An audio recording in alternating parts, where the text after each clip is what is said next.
Cutback for Vasilev, and Lukic! A banger of a strike for Jovan Lukic's first MLS goal! It's fallen out to Westfield! Oh, wow! He's nearly taken the roof of the net off! Philadelphia pounce again! Who gets his goal in his Union debut? The record signing, off and running in his first appearance for the club.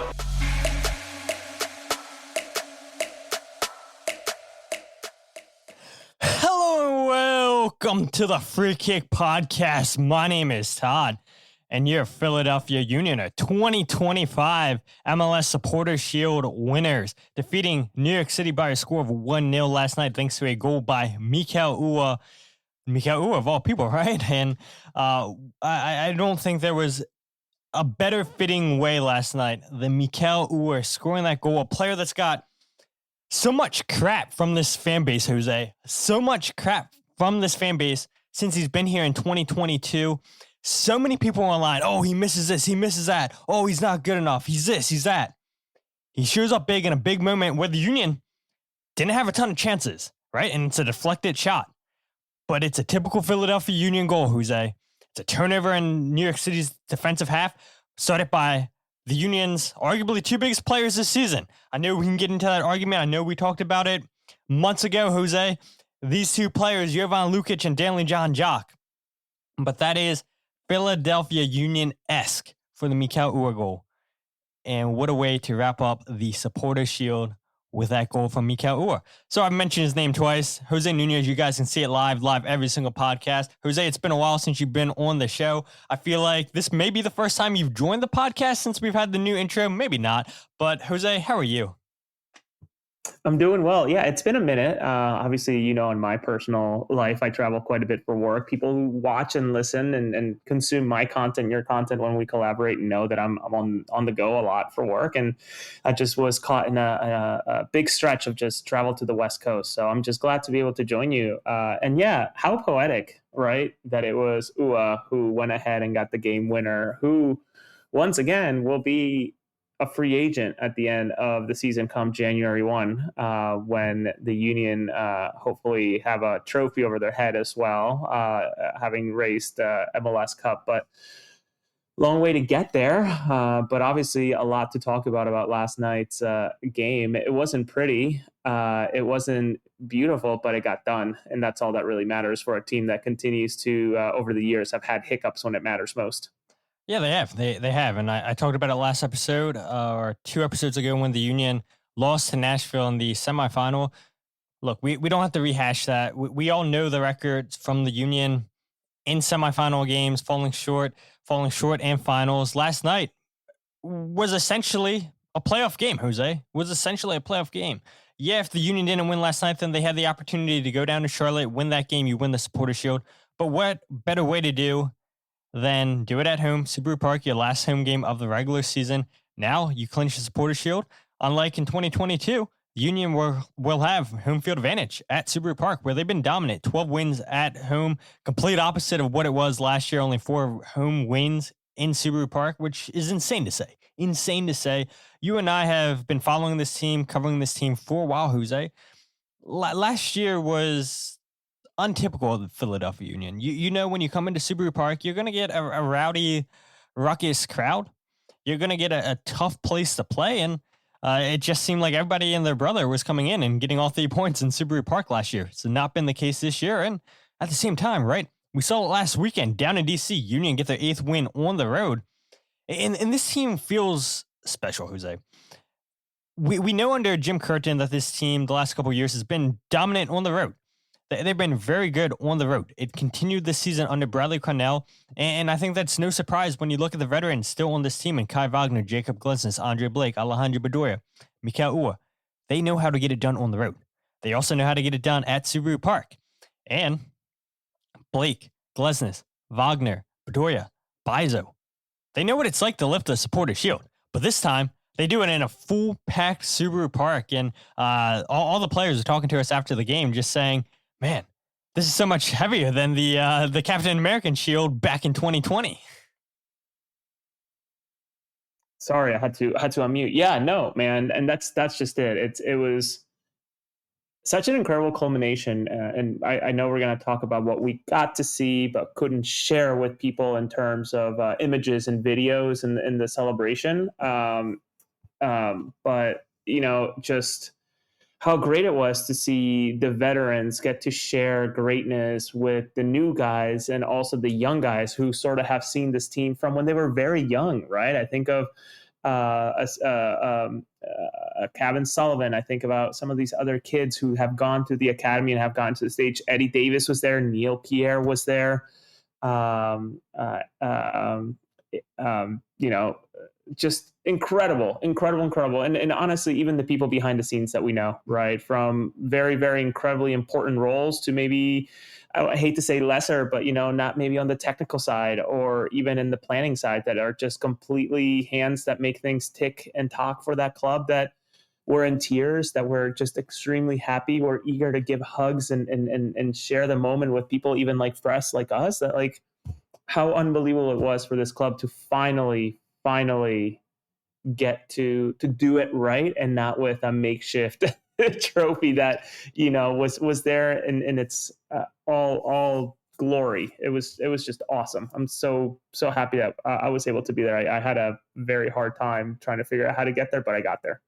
Yeah, I'm glad that you were able to make it to Subaru Park. And as some people joked, yeah, of course, you show up for an important game, Jose. You show up when it matters most. But what a fucking comment that was. What a comment it was. What a comment it was. But Matt Kelkenberg, nice to see you, Matt, joining us, chimes in and says, make the Supporters Shield mean something in the U.S. They won the Premier League / La Liga / Serie A, etc. We need a parade.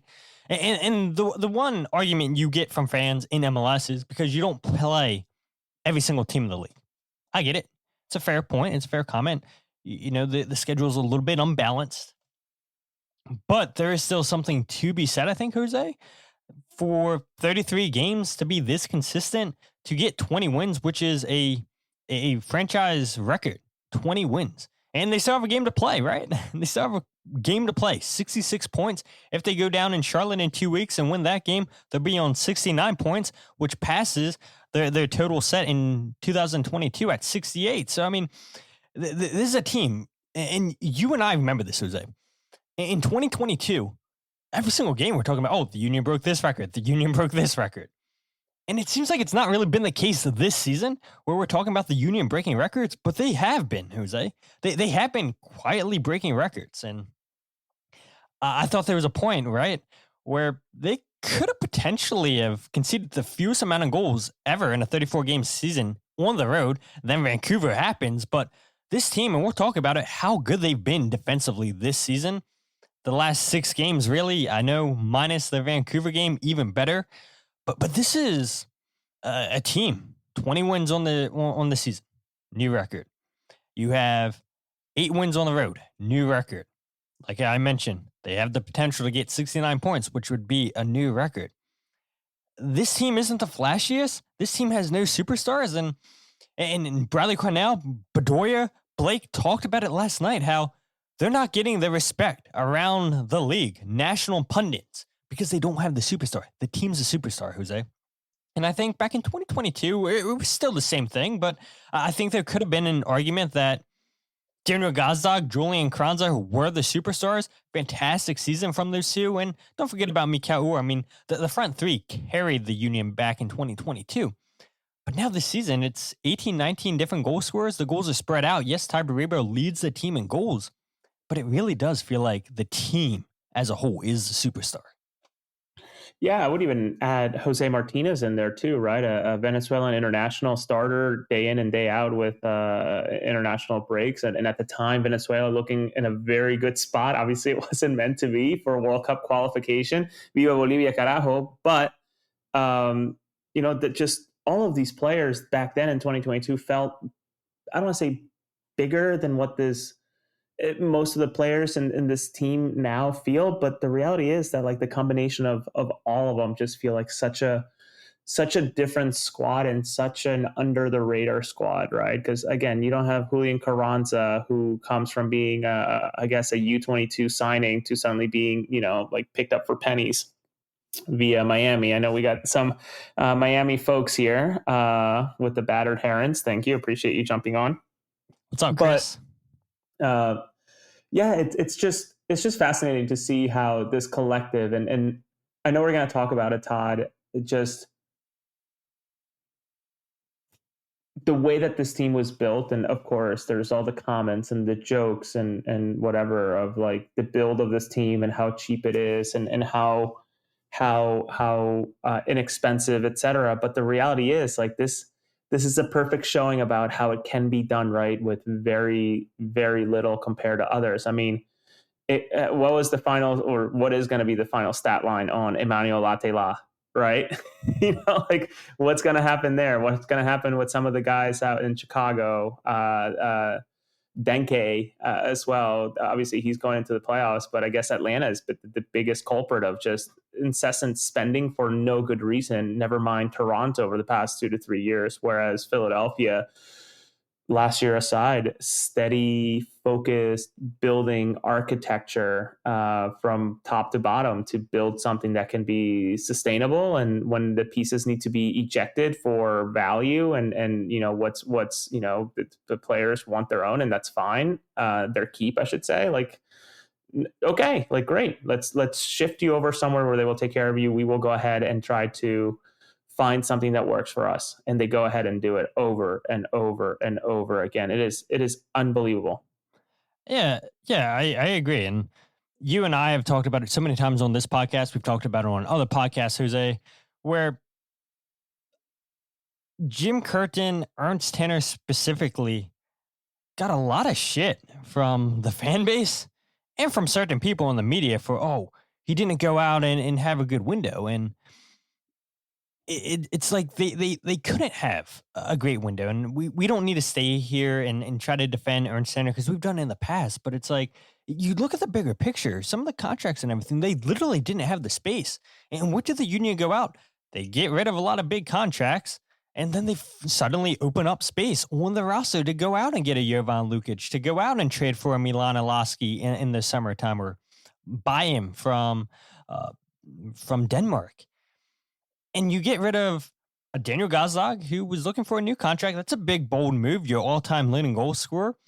You look at the contracts that are out after the end of this season. Mikael Uhre being the biggest at $2 million. Scores a big goal last night. The game-winning goal. Back-to-back games for the first time this season for Uhre, scoring in those games. He's playing for a new contract, whether that's with the Union, whether that's with somebody else. And this is exactly what the Union want. It doesn't matter who's out of contract. It doesn't matter how long you're tied up for. You want these players getting hot in this moment. Mikael Uhre getting hot. Bruno Damiani getting hot. Quinn Sullivan out against DC United. That's a big blow.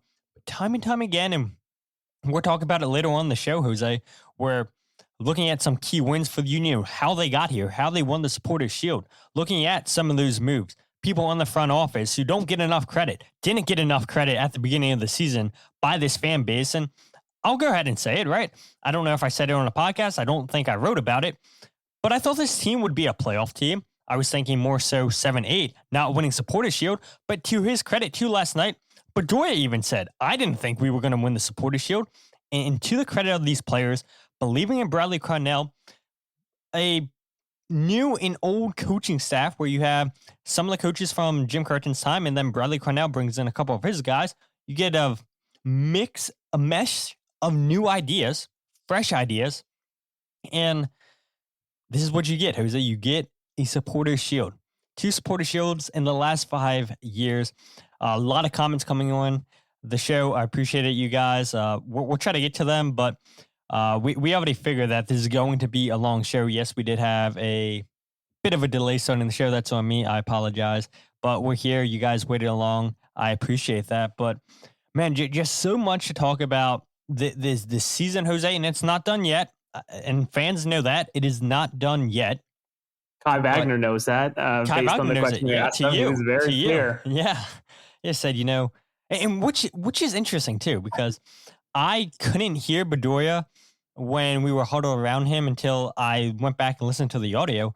You're right. It's completely different.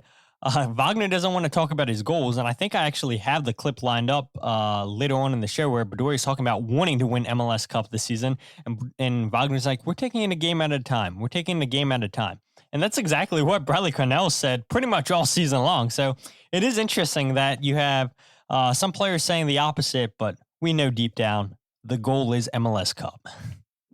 Yeah, absolutely. And, to your point of sort of the mixing of the blood, right, of like the coaching side specifically, you have a Phil Whedon, who's obviously world renowned for what he does and with the goalkeepers. You have,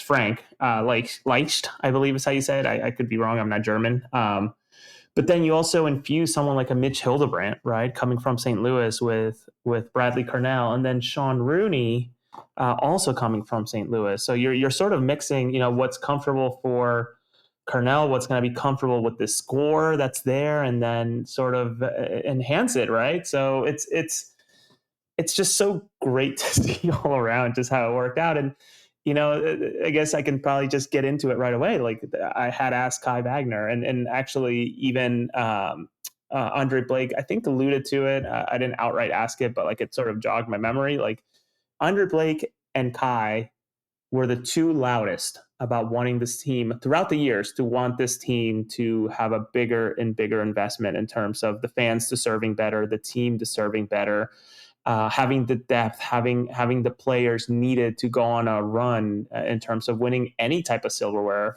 Goodness, should Nashville have gone a little different, maybe we're talking about a different conversation altogether with two pieces of silverware over their head instead of just one. So, Kai was very clear of yeah, I mean, it's great that we got these players, but the reality is like, this is nice, that the Shield's nice, but there's just so much more to play for. And that's the mentality that he's keeping in line with others versus, like tracking back a couple of years, or like, it's just a completely different tune. And maybe that's the rinsing that was needed by, and we love him, but the rinsing that was needed in terms of, washing off the old regime, and in terms of Jim Curtin and bringing someone fresh who can revitalize and get that, first year manager bounce. And Bradley Carnell and his staff have certainly done it. Yeah, they certainly have. And again, we can hit on that later on in the show. I mean, we have so much to get to, and I know a lot of people are going to want to talk about the season as a whole, and trust me, Jose and I do as well. But there was a game last night, because that is how the Union won the Supporters Shield. And so let's go ahead and get into that. As we all know, I've said it a couple times on the show. You guys watched it on Apple. You guys were there at Subaru Park, I would assume a lot of you. Union defeat New York City by a score of 1-0. Mikael Uhre scoring in the 40th minute, sorry. And yeah, I mean, it's a big goal for Mikael Uhre, a player that hasn't started as much as he has in the past, right? A player that started the season off starting with Ty Bribo, but then once Bruno Damiani gets fit, gets healthy, starts to learn the style of play, we see the partnership of Bribo and Damiani for much of the season. But now you look the last two games, Jose, and we can get straight into that. I think personally, this was the Union's best starting lineup last night. And I know that is crazy to say with Ty Bribo on 16 goals. How can you say, yeah, that's the best lineup when Ty Bribo is not in there? But I just think the partnership between Bruno Damiani, Mikael Uhre, we saw it last weekend down in DC with Mikael making those runs into the channel, Damiani crashing the box.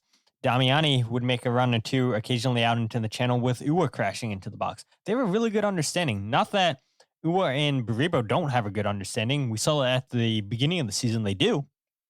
But we've seen the Mikael Uhre Damiani partnership more than we've seen the Bribo and Mikael partnership the last couple weeks. And so I think you got to keep riding the hot hand. I really do, Jose. And you look at the rest of the starting lineup, it's not much different than what we saw last weekend down in DC. Andre Blake in goal, Nathan Harriel right back, Glesnes and Makanya as the two center backs, Wagner left back, Danley and Yervon, the two sixes, Indy and Milan Alaski as the two tens, Uhre and Damiani up top. So the only change from last weekend was Mikael in for Quinn Sullivan, who unfortunately has a torn ACL, has not got surgery yet. He let us know last night, but That doesn't mean he's going to play people. He's out for the rest of the season. The Union announced it last week. He's done. We all know.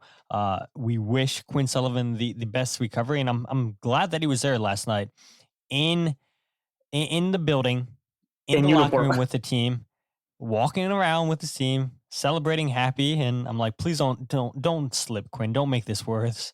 with all the liquid on the floor, with all the alcohol, all the other beverages.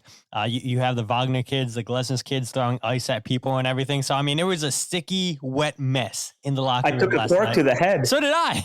It hit off of me and it hit somebody. Maybe it hit you. I don't know. But I was like, what? Who did this? Who's the culprit? Maybe you should get Blunder of the week, but you're not going to. Have your moment. Have the moment to celebrate, like it is fully earned. But yeah, last night's starting lineup, I have no problems with it, Jose. Like I said, I think this is the lineup that you got to ride with. I think this is your best lineup. Yeah, the Union don't create a ton of chances, which leads us into the next point in a little bit, how well they play defensively. But this is what the playoffs are going to be, Jose. It's going to be limited amount of chances. You got to play strong defense, what the Union are doing. You get a chance or two in the playoffs, you got to bury your chance. Union get it with Uhre. Yes, it takes a deflection, but you've got to take your chances. And Mikael Uhre does last night. Yeah, and that's exactly it. It was 100% a playoff game, which I guess New York City FC's rise through the season and how they've grown and ultimately find themselves Todd, like fourth in the East right now? Is that what they're at right now? Who are we looking at? Sorry. New York City FC. Fifth now. Fifth, okay. Makes that loss out in at City Field not look that bad in reality when you think about, how great yesterday's win with all the context around it feels and was. I think in terms of the lineup, with what is left or what was available, yeah, I mean, I think it goes without saying, and just a total aside too, poor Frankie Westfield out in Chile, probably celebrating on his own the Supporters Shield victory out there. So congratulations to him. Hopefully he comes back with a World Cup and the opportunity to get an MLS Cup. But, I have no problems with this lineup. I think that, to your point, the Damiani-Uhre partnership does really sort of has blossomed into something really cool, right? In terms of Damiani being the hold-up play, and then if it's on as they switch and they flip and they move back and forth from left to right, letting Uhre sort of run the channels to stretch the field and let the team sort of come up. So I can't wait till we spend some time talking about Jovan and Danley, because my goodness, what a game the two of them had, and ultimately the absolute metronomes that were needed for that win yesterday in terms of when to go, when to slow down, when to play back, when to play forward. Just absolutely did a great job in terms of doing that. And for me, I know it was Uhre who got whatever the man of the match by the club. I don't know. I guess the Sons of Ben vote. I don't know, but like Lukic was unbelievable yesterday. Just such a quiet, sneaky good performance, as Jim Curtin would say. Just a very, very good showing by him. Yeah, that's true. And you look at the vision. We talked about this at the beginning of the season, Jose, the vision from Jovan Lukic. I mean, it's unbelievable. From number 6, I mean, he's like a deep lying playmaker. The passes that he can pick out from such a deep position, he can move forward. We've seen more so Danley John Jock, I feel like, the last couple months, which is fine, right? You have 2 number 6s who are comfortable with the ball, pushing in the attacking half. That's what you want to see. I think Jose Martinez would thrive in a system like this, where he has the freedom to push for it, where, okay, if he does get caught off the field, he has another teammate back to cover for him, because we saw it how many times, Jose, the last couple of years, Jose Martinez just running down that right channel, running forward with the ball. He would turn it over, and now the Union are susceptible to the counterattack, and you have Glesnes and Elliott having step, they get burnt, and now you give up a goal. I'm talking specifically last year, that happened multiple times. And I really do think Jose Martinez would love playing in this system with the Union. But you have, arguably, and yeah, I'm a little bit biased, playing that position, number 6. I mean, if you have a steady number 6, in the Union's case, steady number 6s that can protect the back line, that can protect the spine, you're set. That's half the battle. You get 2 center backs that are decent. You get good goalkeeping. You're really going to set yourself up well in MLS. Makanya has been a breakout player, and I've seen the comments on social media this morning, this afternoon. People are like, oh, if we would have played Makanya more than we played Damian Lowe last season, then we would have gotten in the playoffs. And look, you don't know that, right? And I'm not going to fault Jim Curtin. I know a lot of people in this fan base want to fault Jim Curtin for not playing Ty Baribo. But can you fault him really when you had Julian Carranza? Julian Carranza has done so much for this club. Julian hardly ever came out. And yes, people are going to say, well, then bring Baribo in for Mikael Uhre. But I think Baribo and Julian Carranza are too similar, just like you see it with Damiani and Ty Baribo. And so, yes, those players can work and everything. I get it. But at the same time, there was a lot of mistakes that Makanya made for Union too. None bigger than the final against North Texas. And that's the life of a young center back, a player that's, I would argue, that's getting used to a country that's never left South Africa before. And that's got to be so daunting as a young player like Makanya. I think he was, 18, 19 when he came to the Union from South Africa. That's really difficult, leaving your home country, leaving your family behind and having to adjust. And he had an episode with Sage Hurley on The Dupe talking about how it was a learning experience with him with Union 2. He did his time and everything and eventually paid off. Now you look, fantastic season from Makanya. I'll be curious to see where he winds up in that under 22 for 22 list at the end of the season. A lot of pundits have him in the top 5, I think rightly so.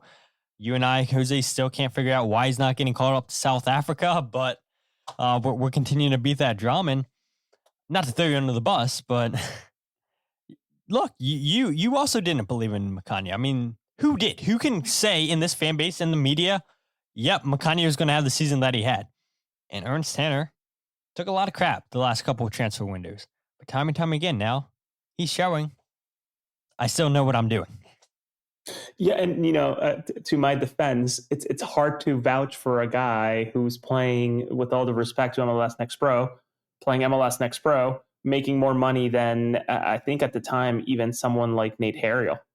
So kind of at the time, or a couple of guys, whether it was Nate or not, maybe it's irrelevant, but making more money as a U22 signing than some of the guys who are or were on the squad. And this is my official apology to Olwethu Makanya. My friend, I treated you so wrong. I disrespected you thoroughly. And now I see you can ball. And maybe you'll take us to the promised land. You'll take this team to the promised land, Todd. Maybe he'll do it. Just can't have a mistake like the MLS Pro Cup. The MLS Next Pro Cup mistake, let's not do that, Olwethu. Don't do that to your teammates. And my apology.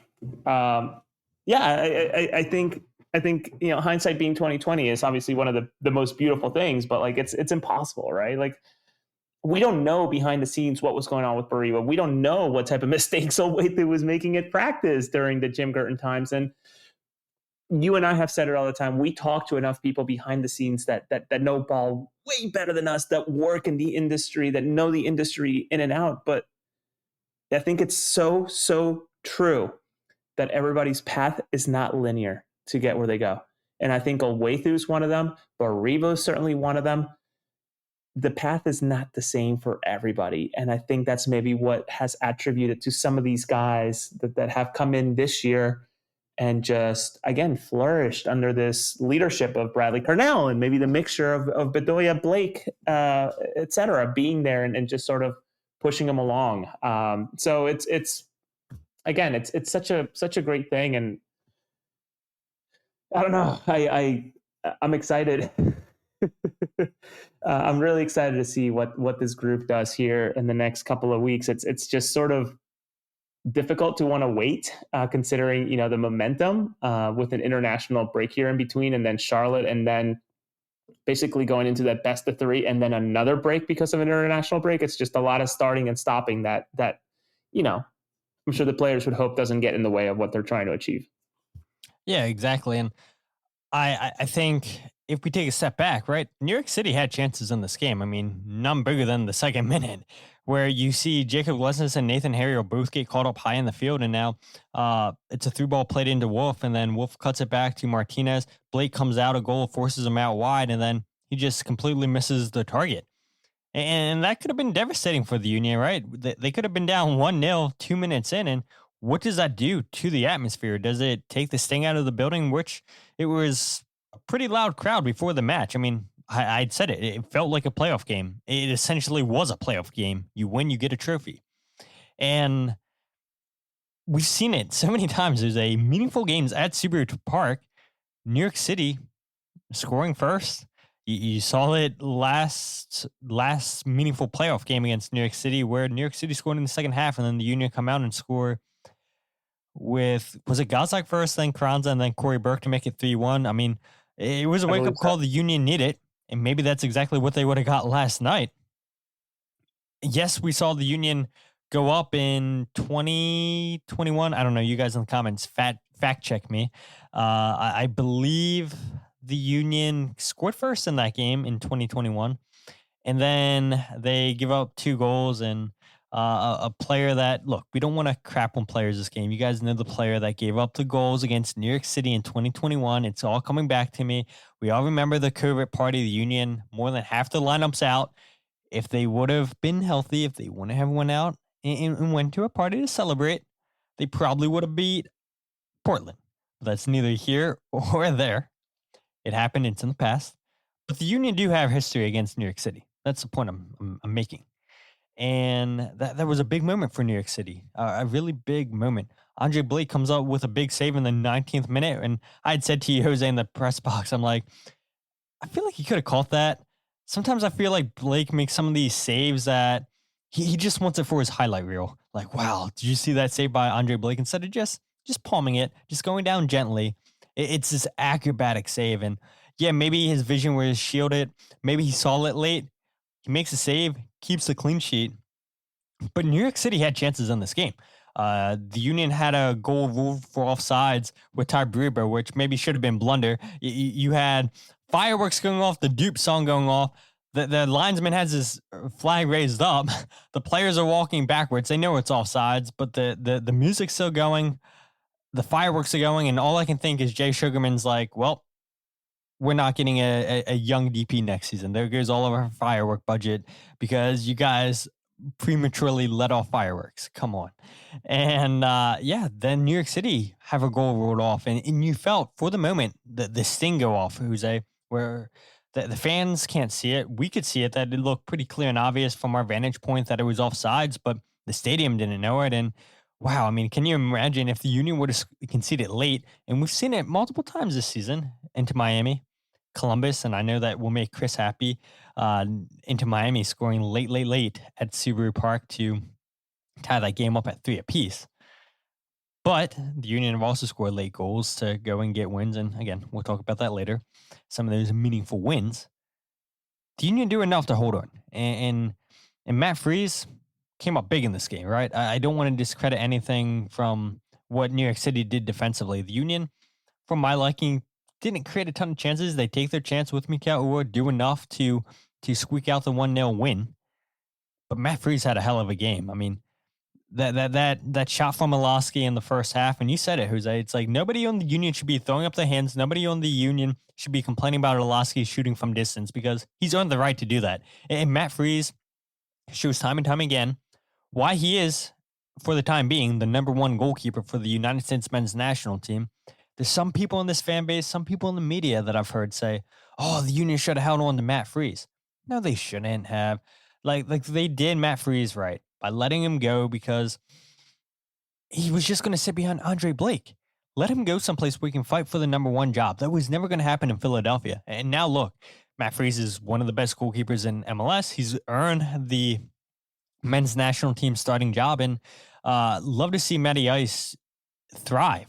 And last night, he was so close, Jose, from keeping a scoreless draw in last night's game, but it takes a deflected shot.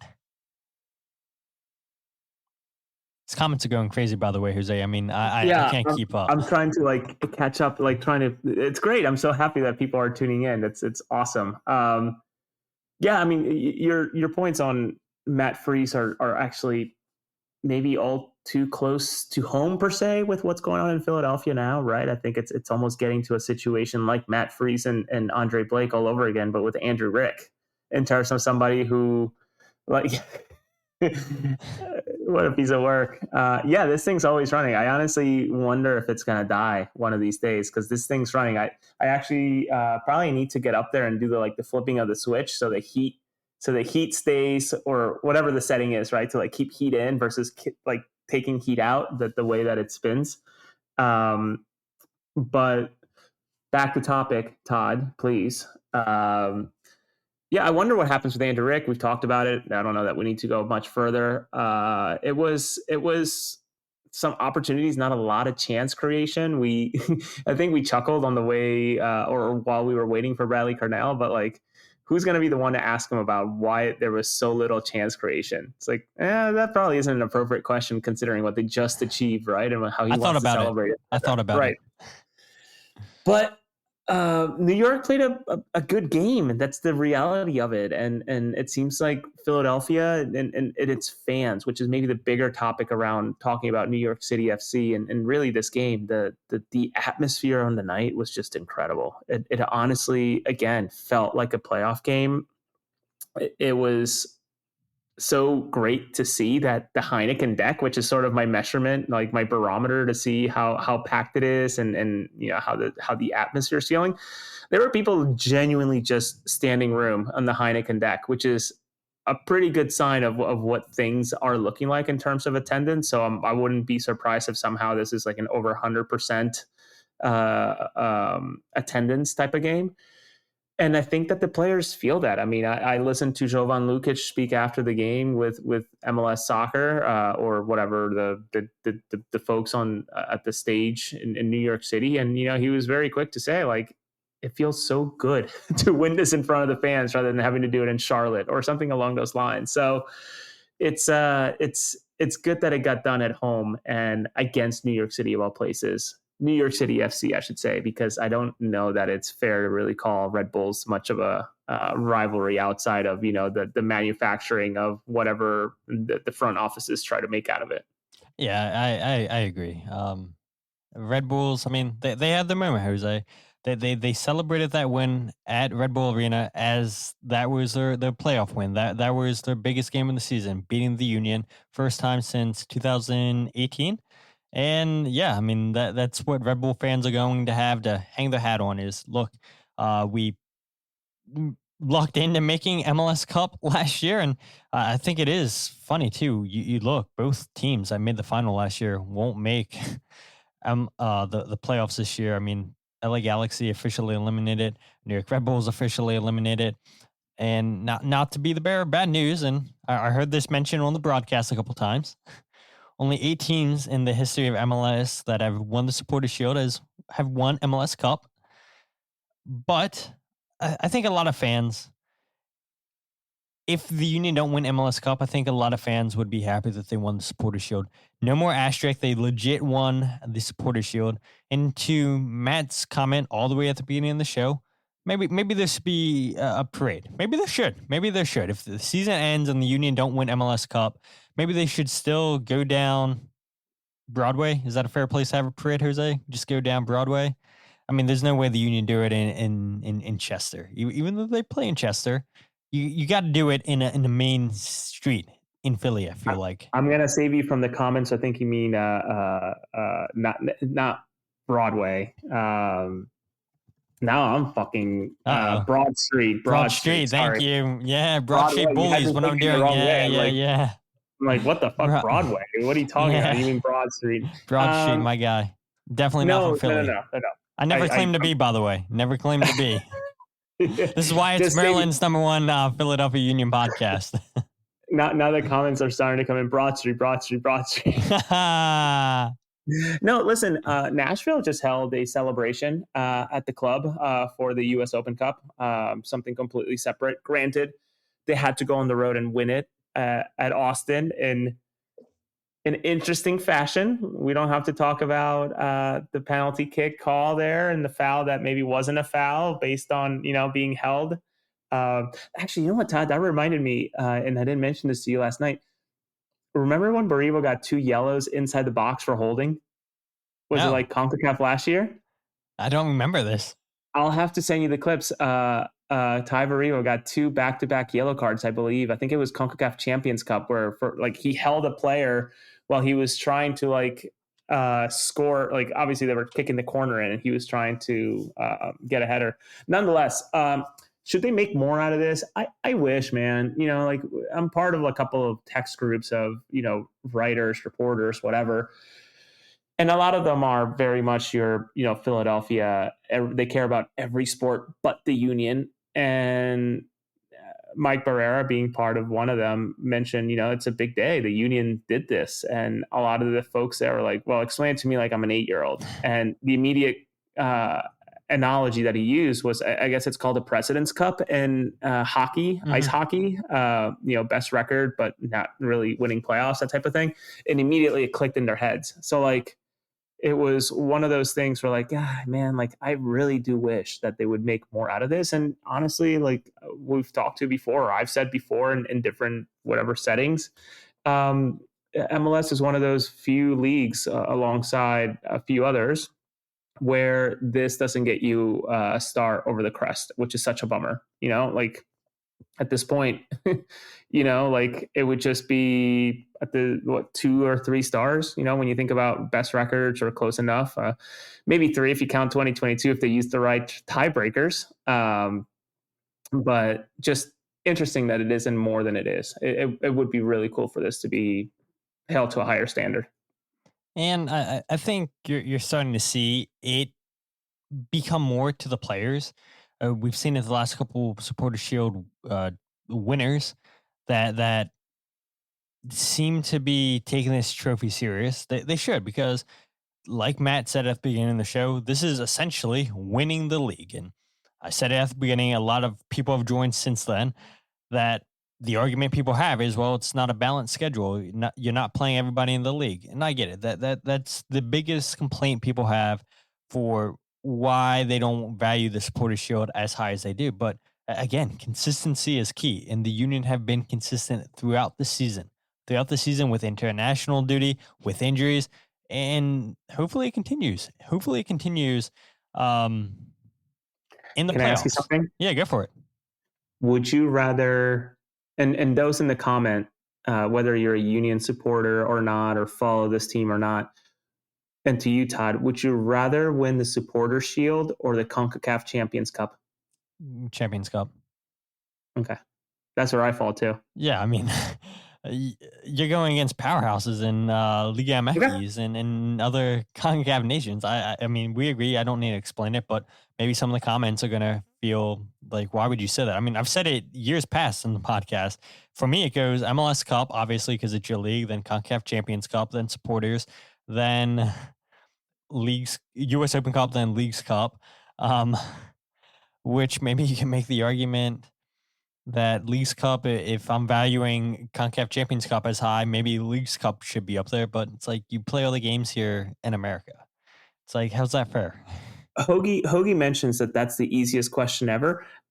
I don't know. I've had people tell me that they prefer the Supporters Shield because it's a longer, it's very much a marathon, where the Champions Cup is more of a sprint with little stops, right? In terms of like the group stages and then the playoff, whatever, the elimination rounds and whatever. So I don't know. Listen, I'm just asking the question because I've gotten a variety of answers. And obviously I agree with you, right? Like I would absolutely prefer, and maybe I've turned around on it. Thanks, Hoagie. I prefer, I would absolutely appreciate the club getting a star over its crest because it's obviously incredible. But CONCACAF Champions Cup would be up there because, like, again, Pachuca and some of these other teams are just what incredible teams to compete against. And whether you realize it or not, the front office of Philadelphia obviously always working very hard, but now they got to think about CONCACAF Champions Cup next year and the depth needed for that. So something to think about. For sure. It's a good question. So whether you guys are listening to it live or on the RSS feed, let us know in the comment section. Try to get to them on Spotify as much as I can. And I always get the notifications a couple days after you guys comment on Spotify. So come on Spotify. Let me know as soon as they comment on Spotify. But trying to get the show back on track. Mikael Uhre, because we did talk about Mikael a couple times, and I'm still not done talking about Mikael. I do want to play a clip from Bradley Carnell talking about Mikael Uhre. I want to play a clip from Alejandro Bedoya talking about Uhre. But again, I started off talking about Uhre, how he's a player that's got so much crap from this fan base. Oh, he misses too many chances. He doesn't do this. He doesn't do that. But the truth of the matter is, he's what, top 4 now in the all-time leading goal scorer list for the Philadelphia Union. Yeah, he's not. Maybe he goes off in the playoffs, and now every single year with the Union, he'll score 10 plus goals since he's been here. It doesn't look like it's going to happen this year, but maybe it happens in the playoffs. Maybe he goes off against Charlotte like Daniel Rios did a couple years ago, and maybe Mikael Uhre scores 4 goals against Charlotte. Who knows? But Mikel's 7 assists is what catches me by surprise. And yes, 2 of those came down in DC United. But it goes back to the point, Jose, where he does so much of the dirty work, stretching the back line, running into the channels. And it's the things that people never want to talk about. And it's the same thing with Bruno Damiani, right? I mean, you'll beat that horse until you're blue in the face, Jose. You can try to explain it as much as you want that Damiani does more than score goals. But that's not good enough for some people, and I don't think it ever will be. And you mentioned it last night. This is where Damiani is good at. Drawing the foul, getting the Union in dangerous positions, dropping deep, collecting the ball. Like, just some people, they just don't get it. They don't want to rate a player unless they're scoring goals. And it seems to be the case with Mikael Uhre. And Mikael, 6 goals on the season, 7 assists. And I was trying to pull it up here. Maybe you can beat me to it, Jose. I know I'm kind of throwing you on the spot. Let's see if I can pull it up. Or somebody in the comment section. I'm about to have it here. 7 assists. That's surely got to be in the top second on the team.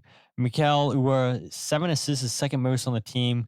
Kai Wagner, 9 leads the team. Quinn Sullivan at 7 as well. So him and Mikael, chance creators on this team. I mean, who would have thought that at the beginning of the season that Mikael Uhre would be second on this team in assists? I mean, he does so much more than scoring goals. And Bradley Carnell was asked about starting Mikael Uhre, who Bradley told us on Thursday's press conference was that Indiana Vassilev and Uhre would potentially be questionable. We'll see how the team assesses them on Friday. And long and behold, both of them get in the starting lineup, which, hey, I didn't expect it, but just, I guess, believe the opposite sometimes of what Bradley Carnell says. We've had a sequence and a rotation of strikers, and we've kind of gone with a hot hand at times, and then we've kind of just given faith, and Tyre Baribo's rewarded us so much early on in the season. And then, listen, Mika's always been there. He's always been ready, and I really enjoy that. And I think whoever we play up there, I think we have because of the training, that these guys put in every day, everyone can step up at any given time. And my message has always been just be ready. And I think Mika's done that. He's been patient, and he gets rewarded over the last 2 match days. But I think, we reward each other. We give for each other. Ty emptied the tank at the end there, just giving everything. It's not easy to come in as a sub, and he was, just emptying the tank, him and Danley up top there, just to putting pressure on, and we had to survive and change the formation and a couple of times until we got control again. Yeah, the Union did get control. They hung on, and it looked nervy at time, and they found a way to win. But Mikael Uhre had a great game coming off the bench against DC United. We saw him come off the bench against Colorado, and I thought, this is the moment. Jose scores 2 goals, wins the Union the match against Colorado. I'm like, this is the match. This is the match that Mikael Uhre is now going to make consistent starts. Doesn't happen, but gets rewarded last night after a strong performance against DC United and scores the game-winning goal. And you hear all the comments that Bradley Carnell talks about with, the players coming off the bench, emptying the tank, everybody laying it out to make sure the Union get all 3 points, win the Supporters Shield. And that's been the essence of this team all season long, Jose, is when players are out injured, players are away on international duty, so many players step up. And it happens last night. And so you can give thoughts on Bradley Carnell's comment if you want after I play Bedoya's, but Bedoya was asked about Mikael Uhre's season, and it is interesting. Two of the longest tenured players on this team, and you see Bedoya come in with Bizo, close things out, and I know Carnell was asked about that. The players were asked about that. Do you think that because they have the tenure, because they know what it's like to be in these moments, is that why Bradley Carnell made the switch? And Carnell says, no, we just didn't really have much. Like, this is what the game called for, and we went with Bizo and Bedoya to close things out, and it helped the Union keep that 1-0 clean sheet. But Alejandro Bedoya was asked about Mikael Uhre, and he had a lot of positive things to say about Uhre. Stepped up in a big way. It's not easy to come into a game. You're not supposed to come in at a game in 15 minutes or whatever it was down in DC and come in and off the bench and make such a sudden difference right away. Is a credit to his mentality, and like I said, to credit to the guys who always come in and step up. I think that this is the depth that we have in this team has shown itself this season, and for a guy like Mikael, maybe who's had it maybe tougher than others, it's a credit to his mentality. And like I said, everybody, it's staying in it, staying with the game, and trusting that whatever the coaching staff, the plan that they have is in place and sticking to it. And so credit to him and for sticking with it.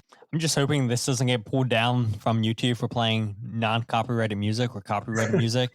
But that's not my fault, right? I mean, that's just what happens when the blasting music after lifting a shield. But Bedoya says it best, right? And we mentioned at the beginning of the show where Uhre is not starting as much as he probably would like.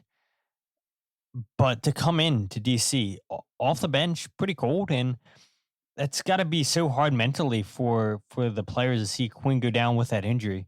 But you know what? Mikael doesn't complain in the media. He doesn't complain about his lack of playing time, his lack of starts. Only started 15 games of his 28 appearances this season. But he goes about his business quietly, and you hear Bradley, you hear Bedoya both sing the praises of Mikael Uhre. And this is the type of player he is, right? He'll miss chances. He'll frustrate you, but he's not one to ever complain. He's one that, and he said it after the game, that I am a team first player. I will do whatever is asked for this team. And that's exactly what you get from Mikael Uhre. Was it the 88th or whatever, 80 some minute? I think there was that play where it went towards the corner. I think it was a failed cross or something along the lines of that. Oh, yeah. And Mikael Uhre slides to try to keep the ball in and ultimately bounces it off of whatever defender was there in front of him.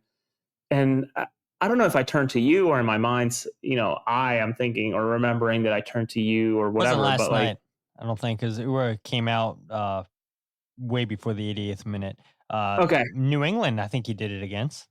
Yeah, well, he's done it multiple times where I keep on thinking about Mikael Uhre, and I think it's going to be very hard to keep him, right? I think he's a player that's going to want to earn what he's worth, and ultimately, maybe becomes more of a gas stack situation than we think in terms of someone who can go to other teams and be a clear starter considering the history that he's built in Philadelphia and the record, I should say.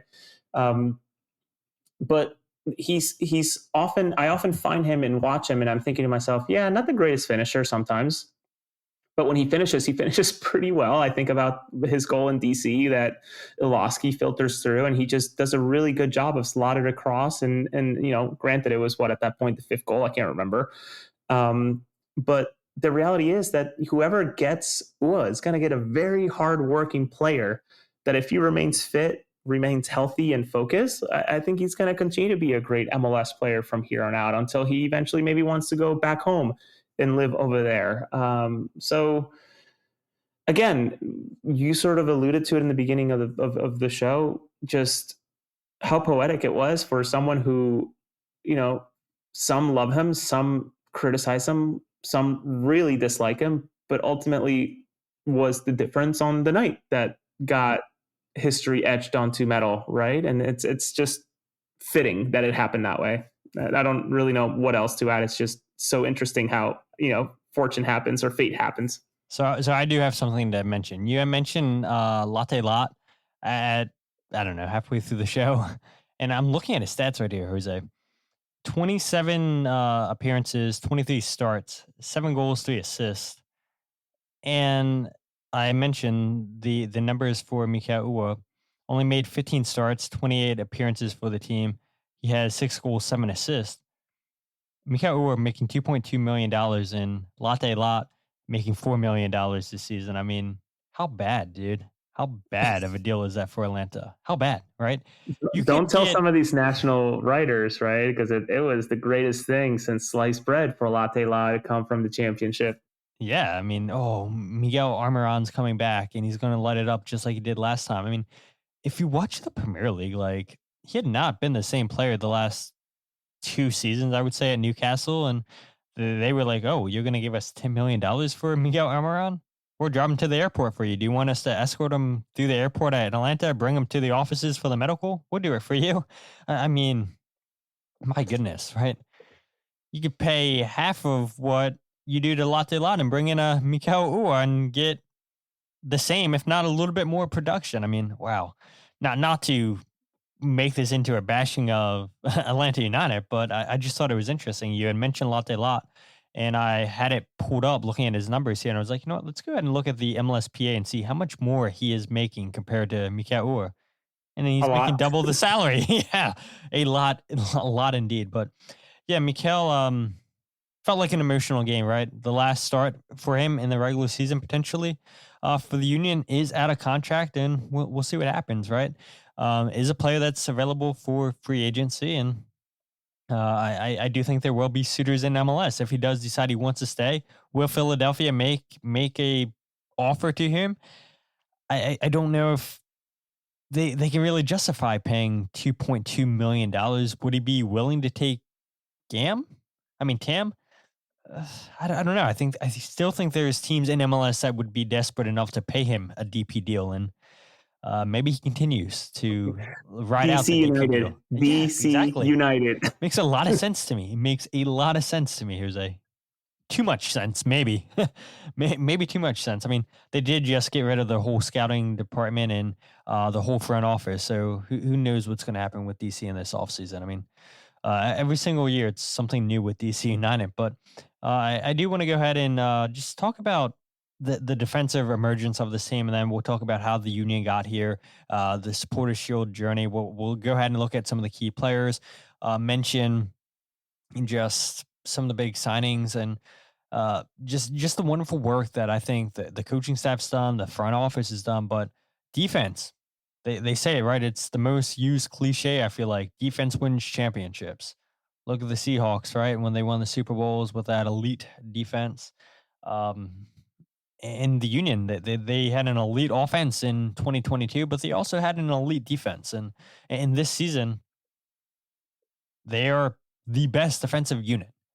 And the 7 goals they conceded, Jose, I mean, it's such a blimp on, man, how well this team has played defensively.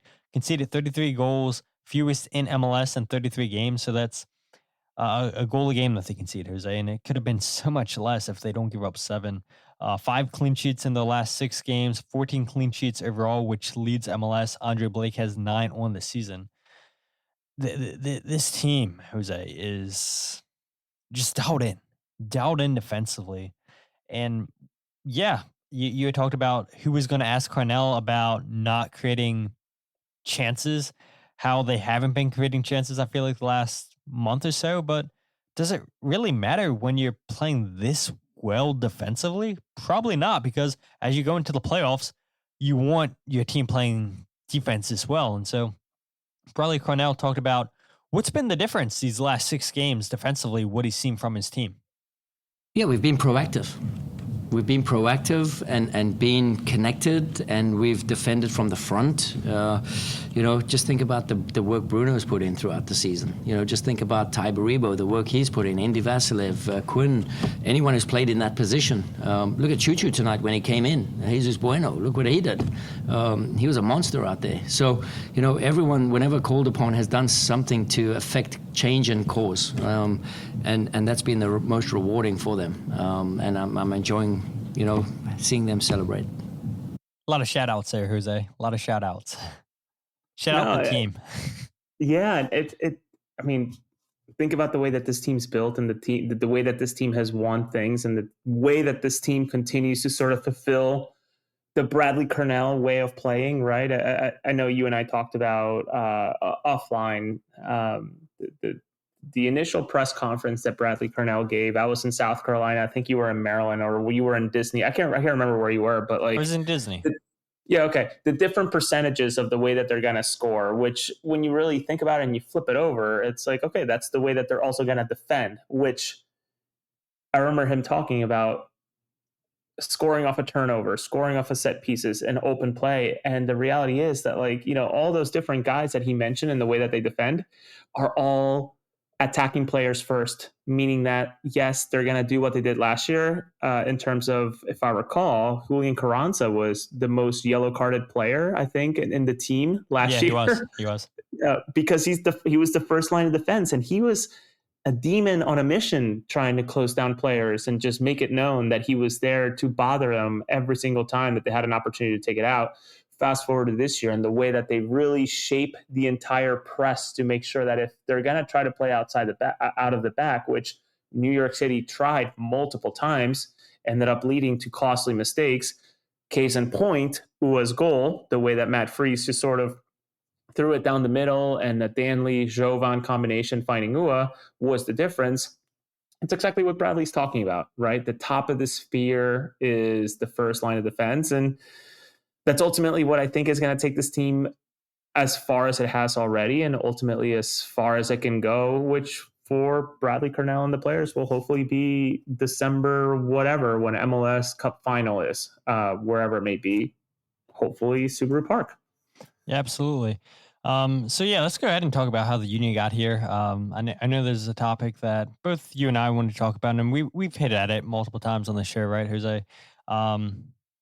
Where to start, really, right? How did the Union get here? I mean, there's so many games that we can look at, and you can even look at the first two games of the season: 4-2 against Orlando, 4-1 against Cincinnati, 2-0 against New England. I mean, the Union come out flying, 3 straight games with a win, and I do recall earlier in the season, that is when the national pundits started paying attention to the Union, like, oh, we didn't see this coming. Undefeated, 3 games in, 3 wins. And then, let's talk about Miami. Yeah, there's Messi. Let's talk about Miami. Oh, look what San Diego's doing. Let's talk about San Diego. Let's not pay attention to the Union still being in a fight for the Supporters Shield. And just, you and I know, Jose, I mean, just so many games. I guess maybe for me is the first game I would start with is St. Louis. 1-0, the Union win. Jan Glavinovic scores in that game in the 8th minute. A lot of players away on international duty, but he scores and ends his season. Oh, that was the game he got hurt, wasn't it? Oh, yes. No way. That's so disappointing. I forgot that was the game. Wow. Now you just killed the show, Jose. So I'm sorry. With that said, my name. Oh, wow, God. Sorry. Man. Man. Now I feel bad that he wasn't even in the stadium to celebrate last night. Come on. And Frankie Westfield wasn't there. Come on. Or maybe I don't think Jan was. Oliver Zemla. Yeah, Oliver Zemla is busy in North Carolina right now. Go on. Sorry to interrupt, Todd. It was just like, by the way, like that was the game that he scored and finished this entire season. No, you killed the show. I kid.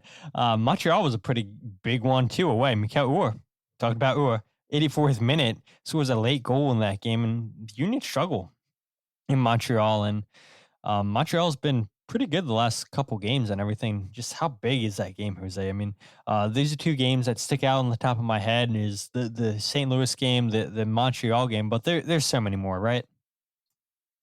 Yeah, I honestly immediately I go to that, and I'm actually, I don't want to say deathly afraid of any one team if I was a Union fan or if I was a coaching staff or whatever. But one team that's in the back of my head, having watched them a few times writing for MLS and just, out of just pure curiosity because I like a lot of the team and the way it's built is Orlando. The way that they came off the gates with that Orlando win of that 4-2 away from home, and then ultimately got done with the Orlando back and forth a few weeks later with a 0-0 draw. Like that was a pretty good showing. Was the 3-0 against Atlanta? That was at home, so I take that back. The Riverhounds, and I know it's not MLS specific, but the way that they beat the Riverhounds was pretty convincing too, especially with the rotating cast. I was very, very impressed. But none more than the way that they took care of business.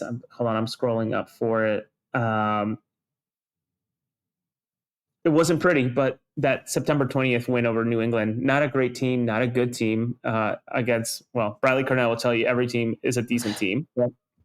New England, not a great team, but coming off of one unbelievably bad result to 7-0, and then losing to Nashville to exit the cup, to go on and do what they had to get done to win 1-0, and ultimately give them this platform to go ahead and beat DC and then ultimately New York City is maybe just as much of a turnkey moment in terms of getting the engines moving as it was to bring Milan Iloski over the summer.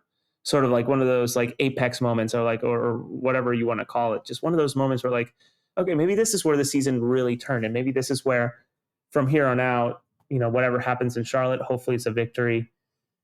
And then playoffs, it's just a complete takeover. I maybe think that New England win, again, wasn't pretty, but maybe is the moment that just really turned on the Union. Yeah, and I'm looking at that stretch. You mentioned Pittsburgh. I mean, the Union went down 2-0 at home on Wednesday against LA Galaxy, and the Union come back and win that game 3-2. And then they go down to Atlanta, where it's 0-0 going into halftime. Baribo scores a penalty to make it 1-0. Union hold on down in Atlanta, which is a difficult place to play. And then they go and beat Pittsburgh 4-1. But don't forget, Jose, prior to the LA Galaxy game, the Union were coming off of a 2-2 draw where they gave up a late equalizing goal to Zawatsky. Kai Wagner, I believe, gets beat on the set piece. And so, I mean, it's a huge 2 points dropped in that game where, yeah, the Union come out with a point, but should have been all 3 points. The way that they played against Columbus in that game, the return of Daniel Gazdag at Subaru Park, if I'm not mistaken. And they go on, play bad on Wednesday against LA Galaxy and score 3 goals in the second half, go down to Atlanta, then that Pittsburgh game, and then you come back home and it's like, oh no, Columbus all over again. You give up a late equalizing goal into Miami, then you go away on the road to Toronto where you've struggled. And who scores the late goal in that game? Kai Wagner, 92nd minute. And so this team, I mean, so many moments where they show that, yeah, we may have little blunders, we may have silly moments, but we still find ways to dig in deep and get results. And yeah, that late spring, early summer, I mean, that's a good shout by you, Jose. I mean, the Cincinnati game, I think a lot of people are going to listen to away with the Union win 1-0. It's a huge result. Don't forget, too, Charlotte, Marcus Anderson at home scoring the game-winning goal. I mean, the only appearance we've seen of Marcus Anderson, I think. I mean, just so many moments this season, and we're talking about. He was on the roster. Yeah, was he there last night celebrating? I don't know. Somebody let me know. Maybe someone that's a photographer. Him. Did you guys see Marcus Anderson? Now I got to look back on the broadcast and see if I saw Anderson. I didn't see him in the locker room, so Jillian, Kyle, I know you guys are listening. You guys should have asked Marcus Anderson at Union 2 today. Come on. Maybe you guys know. Somebody in the comment section has to know. Now I feel bad. I don't recall seeing Marcus Anderson. I mean, Eddie Davis was there, fresh out of Chile. Yeah, he was. Yeah, Marcus should have been there. I mean, I saw Sequeira. I saw Soria. I mean, there's a random I saw YouTube Stas guy walking around, and yeah, I saw, but he's hard to miss. Yeah, I don't think I saw Marcus. That's interesting. Huh? Yeah, I mentioned him scoring in Charlotte, and it's like, where's Marcus Anderson there? Does he exist? Scored a Maybe goal he and had his dipped. milk and cookies. He had his milk and cookies and went to bed early to go and play today. I don't know. Yeah, I don't know. I mean, so many moments. You guys let us know in the comment section. I mean, I feel like Jose and I probably went through all the games. We named every single one of them, and I do kind of feel bad because it's like we're talking about this moment. And it's like there's still one regular season game to be played, and then playoffs start. And I'm sure once the season ends, whenever it does, we'll come back having this conversation, Jose. But truth be told, I mean, like this team's found a way to dig in, and Bradley Carnell said it so many times. You know, it's a collective, the collective, and we really have seen a collective effort by so many players on this team. And I said it's the star. It is the star that is the team. Um, they are the superstar, the team itself. What else do I have to play? Soundbite wise. Oh yeah, this is really good.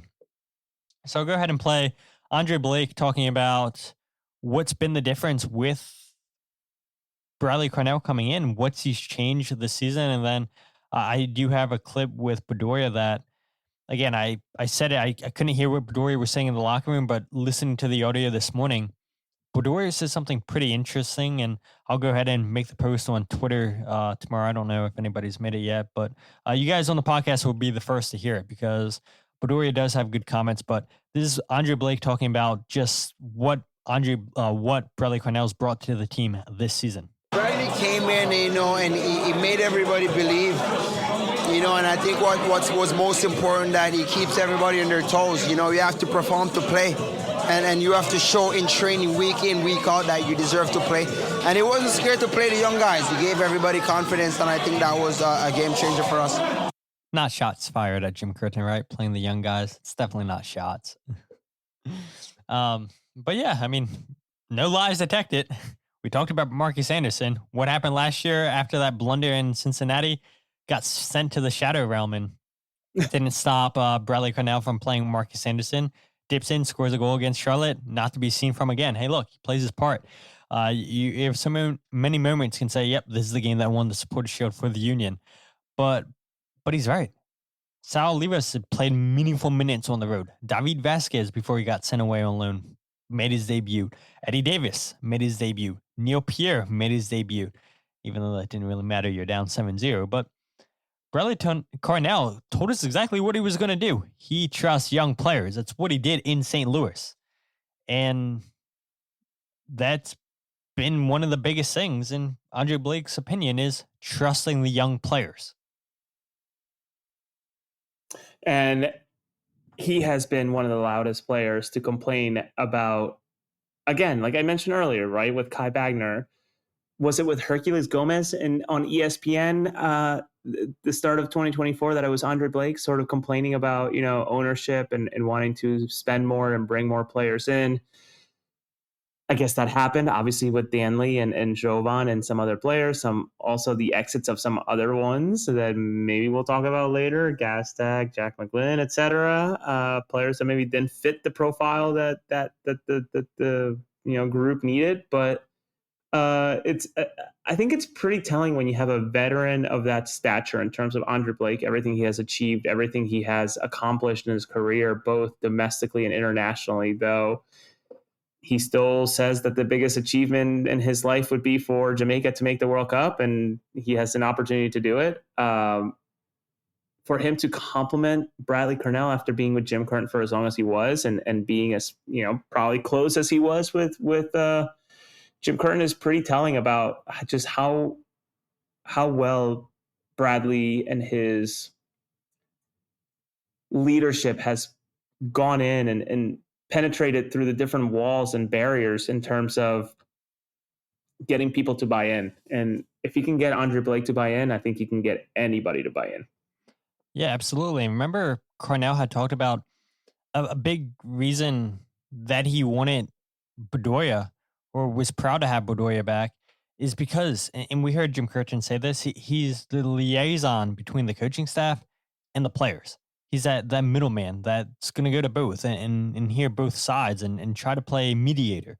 And Bedoya has so much respect from his teammates, as does Andre Blake. I mean, the two longest tenured guys on this team, and they've seen it all. They've seen it all, Jose, and they've been around for so many high moments and so many low moments. And I guess that's a good segue into this last clip we'll play before Blunder of the Week. Alejandro Bedoya was talking about what the Supporters Shield meant for him, but he has goals higher than the Supporters Shield. When I first came here, talk was all about, we want to compete. We want to make sure we had some silverware. And, Philadelphia sports teams in general, they expect that out of their teams. And so it's just, another trophy cabinet that we can add to it, showing how successful we really have been as a club, as a team. When you look at, the number of points we've accrued over the last, 7, 8 years, if you will. So for me personally, I'm just so happy, so proud of the team and guys that come in this season who stepped up in a big way. So credit to everybody who's always who's been a part of the team, who's had a role to play. But like I said, I really want MLS Cup so bad, and then I can ride off in the sunset. So that's the part that I wanted to talk about. Bedoya says, "I want it so bad. I want MLS Cup so bad, and I can ride off into the sunset." And I was thinking about this morning, Jose, where you and I have been in the locker room the last 2 years where Bedoya is fighting for a contract and not so sure where he's going to play, and winds up coming back the last 2 years on 1-year deals. But it feels different this year, right? It feels like this is it for Bedoya. He talked about it last year where he feels good, that his body still feels healthy. But you really haven't heard those comments, and maybe it's because he hasn't been asked. But just seeing Bedoya play these games and take in the atmosphere when he's subbing off or subbing on, it really seems like he's soaking in every single moment, every single game. And what better way to go out than winning MLS Cup? I mean, he was brought in here to change the atmosphere of the team. Chris Albright, Jim Curtin fly to France to convince Alejandro Bedoya to sign for the Philadelphia Union from Nantes.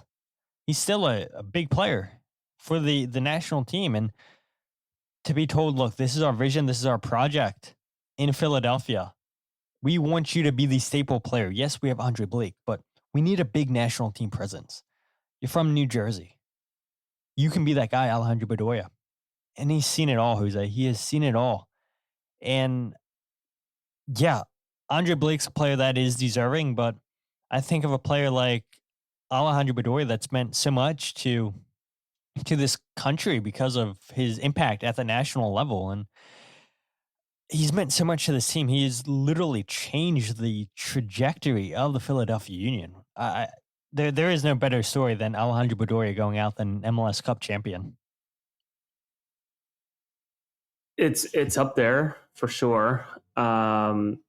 I still recall last year when we were at New York Red Bulls and him sort of calling out one specific reporter for basically trying to retire him early with the story that he was working on. And frankly, honestly, if you look at my draft of tweets and stories on Substack and on X, Twitter, whatever you want to call it, like, I've transferred every possible player. Ernst Tanner has retired, and Bradley Carnell has been fired. So, like, listen, I get it. Like, we all sort of pre-write things just to be ready on the on the off chance that something does happen, and we can be quick on the trigger. So, Bedoya earning a trophy after, and again, we talk about the way that things happen and how it can be poetic and how it can just be so beautiful and it can just sort of just make sense in terms of the narrative and the context of it all. When you take into account everything he has done for the city, whether you agree or disagree with what he has stood for in terms of gun violence, etc., the fact that he's an outspoken person, however that rubs you, it's somewhat irrelevant. But the fact that he has come in and sort of shape-shifted the trajectory of this team and the path that it went on, it's certainly not, it's undeniable. But when you add 2022 and the heartbreak that was, if this is indeed his last season as a player, who knows what he's going to do afterwards in terms of, being a savvy businessman. I don't know if he's great at it or not. Obviously, Padel courts keep sprouting up across the country. So like, I don't know how much he has to do with that, but I think when you add the context of 2022 and the disaster, I think is probably the best word to say it for the players in the club that was 2022. If this was to be the year, it would just be the most perfect finish to a career like his in terms of what he did to change the mentality of this club and helping set the standard of what this club needs to do on a yearly basis. Never mind whether it was him or somebody else. I can't remember the quotes from yesterday. It was such a blur, but like over the 5-6 years, like the how they've accrued points and how good they've been ever since Bedoya. Yeah, ever since he's been around. It's just, it would be the perfect way to go out, but that's not given, that's earned. And I think that's what Bedoya wants to make sure the players know. Yeah, absolutely. I couldn't have said it any better. You mentioned them, Danley John Jock, Jovan Lukic, and there's been so many comments in the comment section singing their praises, and it's been that way all season long. And man, there is just so many people in the front office that are doing a fantastic job. And this is the way that Ernst Tanner does business. This is the way that Ernst Tanner wants his team to do business, right? To go out there and find these,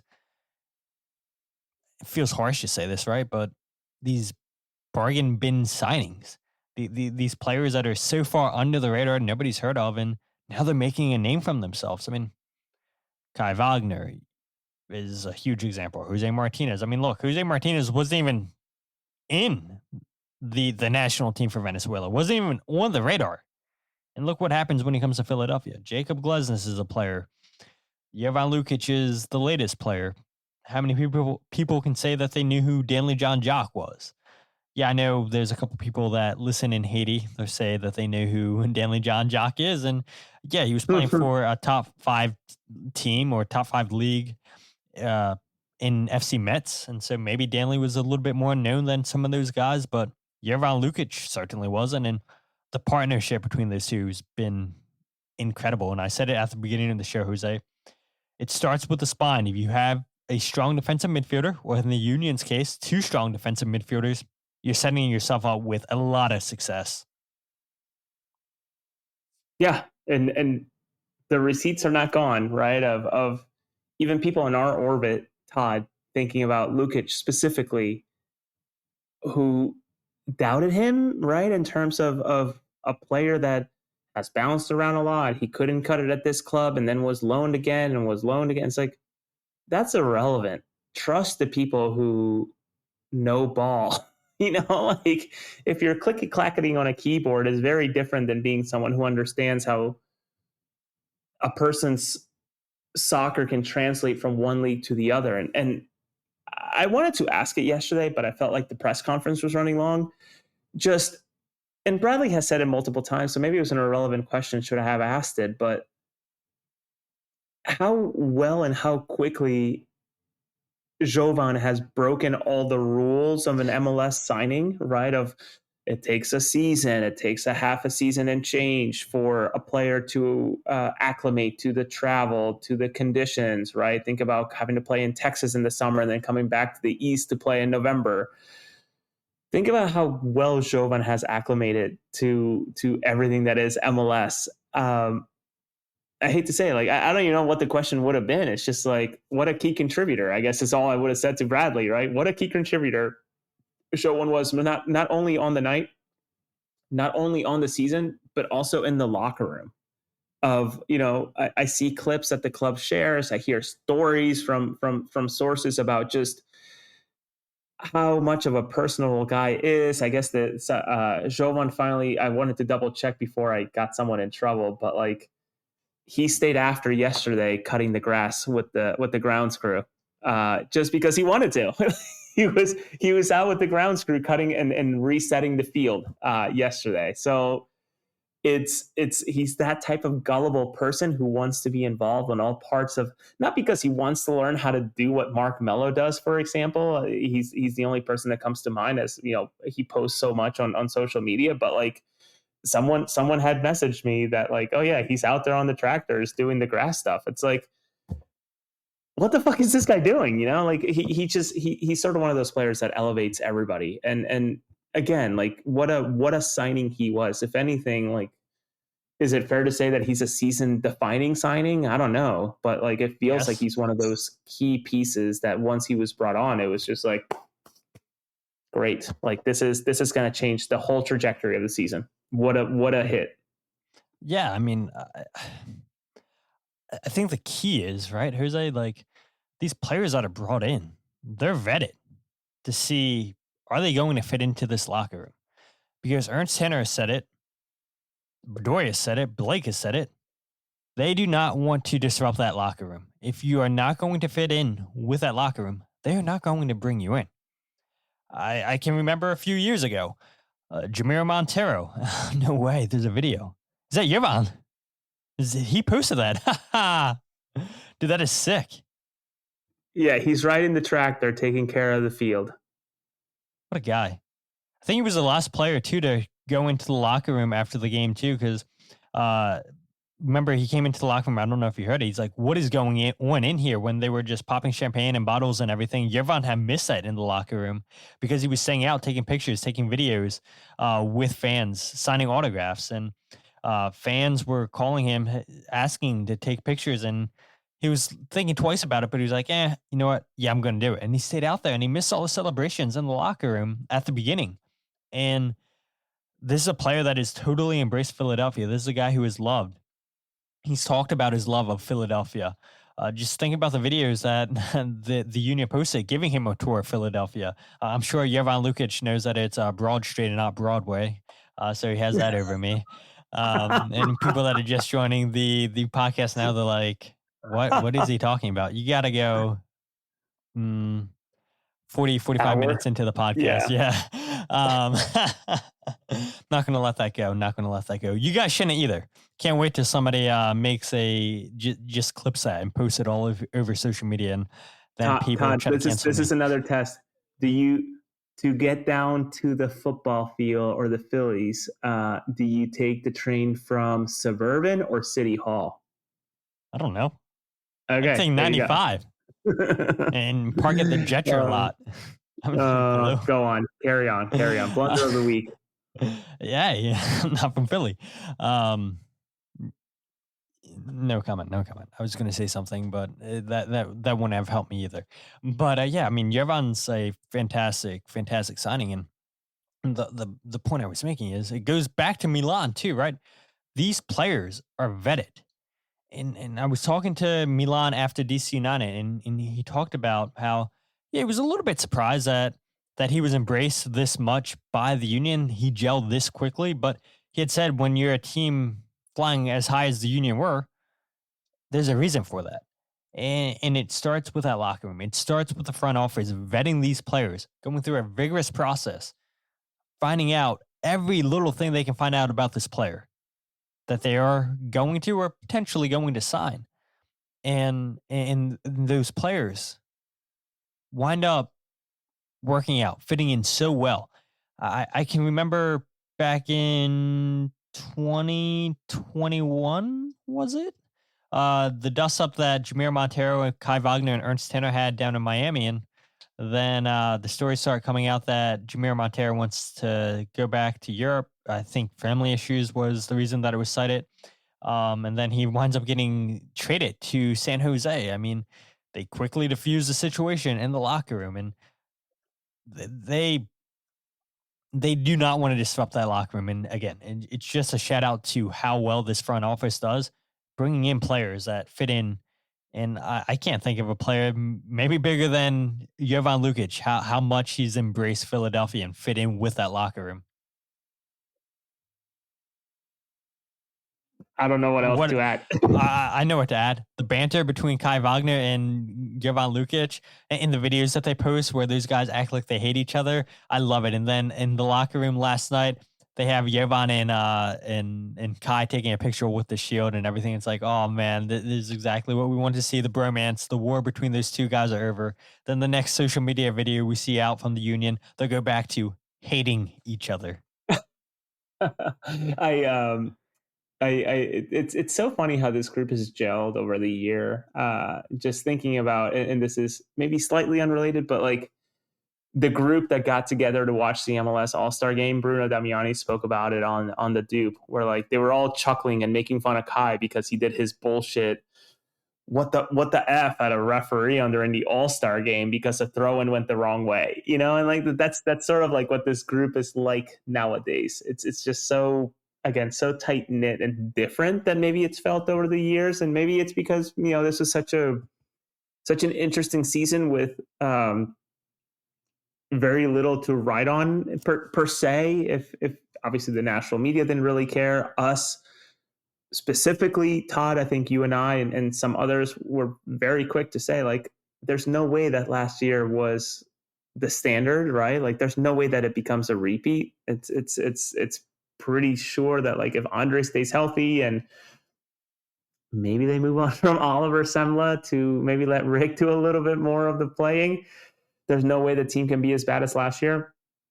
It was just telling that just needed one or two more players to get this done. And again, the amount of effort that goes behind researching, vetting, and making sure that the character fits the build, because these guys and honestly, this team could go and find players from every whatever league and sign whoever they want. Granted, they have the money for it and bring them in. But the reality is, like, will they fit? Like, I hate to say it, and maybe there's more to the story. I'd love to hear more, but like Jose Riasco didn't fit, right?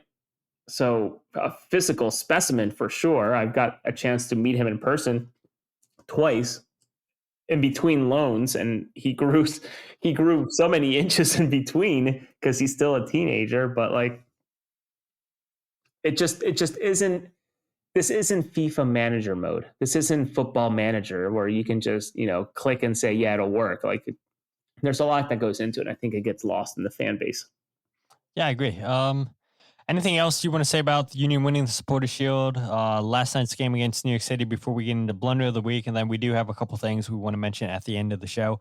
In hour 31, I told you guys on Twitter this is going to be our longest episode. I mean, look, the Union won the Supporters Shield 2 times now in the last 5 years. You guys knew this was going to be a long show. So I appreciate everybody that's commented, everybody that stayed through the whole thing. Maybe you stayed for 5 seconds. We appreciate you guys. And it's 10:41. I know Jose and I are both extremely tired, and as you guys are as well, I am sure. So anything, Jose, you want to add before we go to Blunder of the Week? I'm going to take my press hat off for a second and maybe revert back a little bit, as the times that I was very much a fan. This Shield was a very special moment to be able to be in the press box and watch it. I know there's a lot of press members who probably look down upon me saying this, but like, it was one of those very proud moments, right? Like, we spend a lot of time watching and covering and relaying stories or working. I certainly do, like, working my phone in terms of like, hey, I heard this little nugget, and just like start working my phone and figuring out, obviously talking about transfers and different things that I know could and will happen that I ultimately end up reporting on. We spend a lot of time away from our families. We spend a lot of time away from reality thinking about this club. And I think just last night was one of those moments where it's just so gratifying to sort of see it in person. I'm so glad I was able to find a babysitter for my youngest, Benicio, to be able to be with. It was one of those moments that I'm glad that I can just never forget about, because I was there in person rather than just seeing it through a screen. Never mind being able to help out with the article that came out on it on MLS and just, helping out bits and pieces. Just a very validating moment, if that makes sense. Yeah, it makes a lot of sense. I got a text. I was playing golf this morning, and I checked my phone while playing golf, and somebody had sent me a text and said, congratulations on being a part of this by having the best Union podcast there is. And I responded a couple hours later. I was like, thanks, but I had nothing to do with this. And I don't know. I mean, there are people out there that do appreciate the work we do. And there's so many other people that do great work as well. Kyle and Jillian Almany, which I have no clue how they have as much time as they do to cover Union 2, the Academy, the first team. Mike Barrera covering the Union, doing his podcast too. Very grateful for the invite all the time. Mike allows me to hop on the podcast, whether it's a right after the game reaction live show, whether it's a halftime show. Jose, you're a part of that show as well. You guys, fantastic content, having Ray Dunn on the podcast as your latest guest. Jimmy King with PSN. You have Matt Ralph and the guys at Philadelphia Soccer Now, right? Yeah, it is Philadelphia Soccer Now. I almost call it so many people to name, honestly. Yeah, so many. I mean, so many guys, and you guys know the guys who've been on the beat for the longest time, and yeah, definitely grateful to have a look behind the scenes and see just how this is a well-oiled machine. And you mentioned at the beginning of the show, Jose, where yeah, even the people that are small, that don't get the recognition that work for the club and keep this thing going. Literally everybody has a role to play. And I hope people in the organization feel like they're being valued, that they feel like their job matters, because looking from the outside in, having a small peek into that window and seeing all the different jobs that make this club tick definitely makes me have a greater appreciation than I did where it was just, okay, I'm going to the game as a fan, then I'm leaving. It's like, wow, a lot goes on behind the scenes. And so speaking on going on behind the scenes, well, we're all aware of the club that Bradley Carnell came from prior to Philadelphia. No, I'm not talking about New York Red Bulls. I'm talking about St. Louis City. So I do feel a little bit bad mentioning this moment, giving Blunder the week out to somebody that's done incredible work for Tudin and all over the years and everything, just really been a staple covering Liga MX, MLS, and really helping up MLS. But last night, Michele Giannone interviewed Bradley Carnell. The last question that he asked was about St. Louis.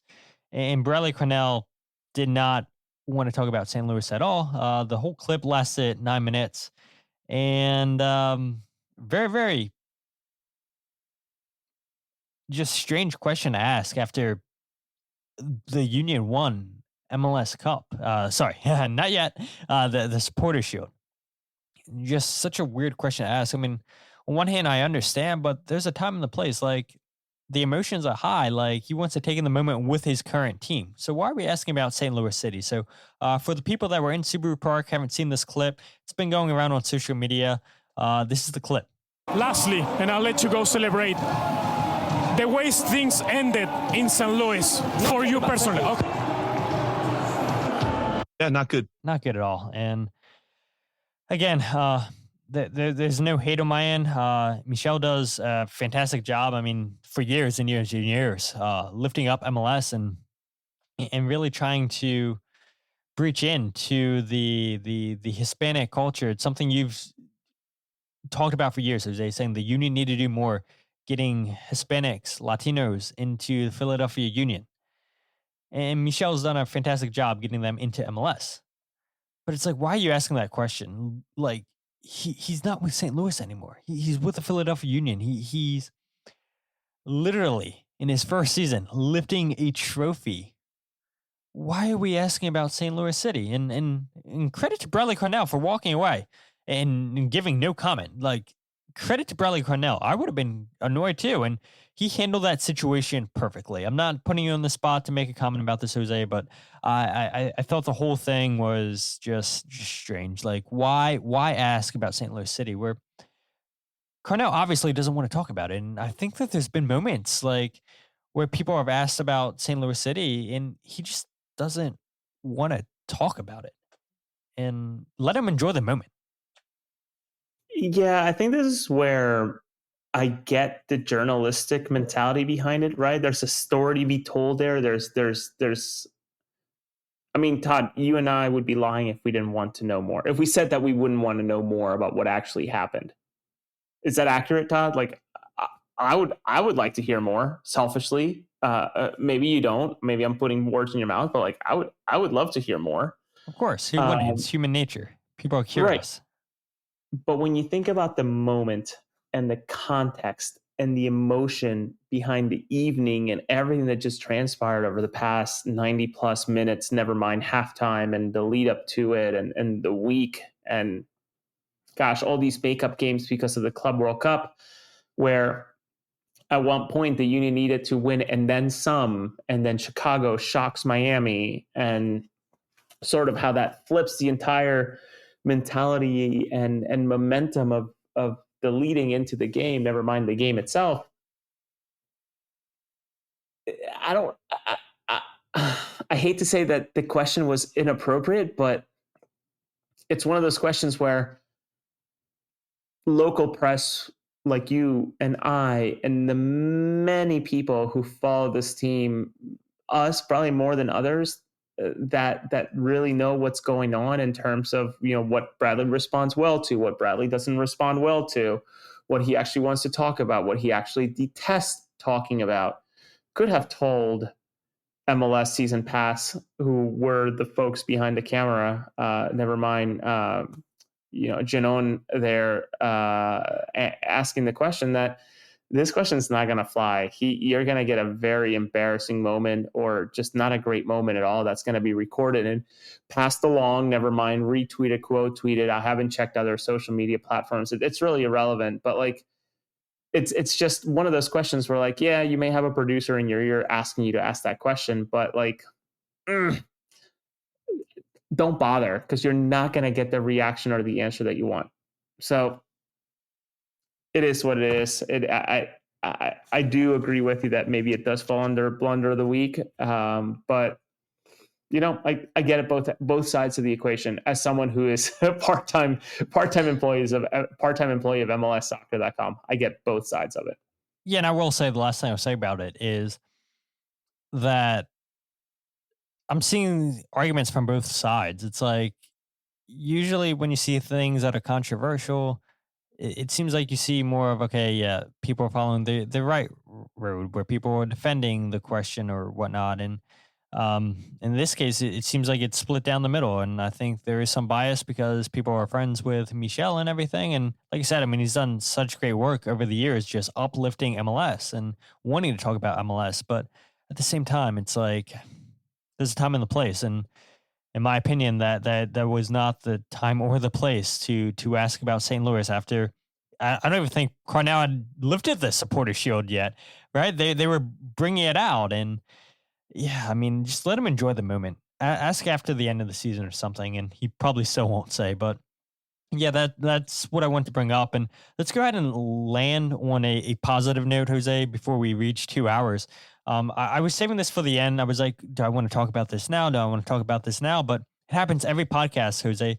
When we get close to ending, we start drawing in a lot of listeners onto the show. And so 415 people watching live right now. And so for me, you guys are dummies. I think, dummies. For almost 2 hours listening to the podcast. I mean, I know Michael said at the beginning of the show he's driving back from Virginia. So hopefully we've helped his drive go by so much quicker. And listening to our Harrisburg by now, dude. Yeah. So, yeah, I'm hoping that we're giving you good entertainment, Michael, and hopefully you're almost home. But for me last night, yeah, it was awesome seeing the Union lift the supporter shield, seeing just so many happy people out there. But for me, honestly, this was the greatest moment. Seeing Nathan Harriel, I believe, was the player that brought out Holden Trent's jersey, and he's done such a good job. Phil Wetton's done such a good job just letting people not forget about Holden Trent. And you remember they had the 13 painted in the grass. I forget what game it was. And I do kind of wish they would have left that the remainder of the season, but a player that I don't think, did he play one appearance for the Union? Maybe no appearances for the Union. He featured for Union 2, I know that, but to see a player that primarily played with Union 2, yes, he had a first team contract. still be celebrated and ingrained, and they still have his lockers set up in Subaru Park. It's a pretty special moment. And shout out to Nathan Harriel for not letting people ever forget about Holden Trent. And I know him and Phil went down to High Point with the celebration of life for Holden and everything. And yeah, you can tell that they were moved by the passing of Holden last year, and just any opportunity they have to make Holden still a part of this team. It's a pretty special moment last night, Jose. Yeah, he made 16 appearances per transfer market with Union to 0 with the main team. And a couple of points I wanted to bring up super quickly. I've obviously done a lot of messages for the foundation.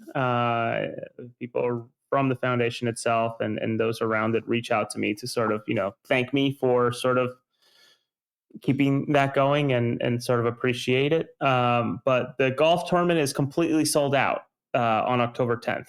So don't even try if you're planning on being in North Carolina or you are in North Carolina like Mark Kelkenberg and the rest of his family. Not going to happen. Can't get in there anymore. However, the Kicks for a Cause social event is still ongoing.